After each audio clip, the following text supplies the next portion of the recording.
Hello everyone, welcome back to the channel. Today I'm going to be showing you how to export chat history on Microsoft Teams.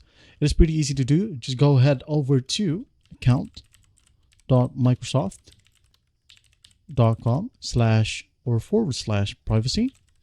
All right, once done, just go ahead and hit on enter. This one will work on both mobile devices or any other devices that has a browser. All right. Once done, it's going to require you to log in. Just go ahead and finish the login process. And once you're in this particular page, so just go ahead and scroll down until you see this section right here, which says find privacy settings in Microsoft products. Just go ahead and click on Teams and wait for it to load. All right. As you can see here, this page is called export my data. As you can see, chat history and media right here. And you can also export contacts, shared tasks, shared calendar events, and synced Google data. Well, as the title suggests, how to export chat history on Microsoft Teams. Just go ahead and click on this chat history right here.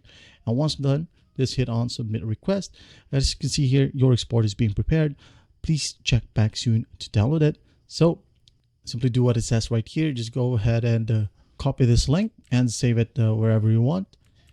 So every time you wanted to check the status right here, just go ahead and paste your copied link. For example, this one, hit enter, and will be landed to the same exact page. And that's basically it. Once your chat history is already in here, you'll be able to download that and you'll be good to go. All right. I hope this video helps, and I'll see you in the next one.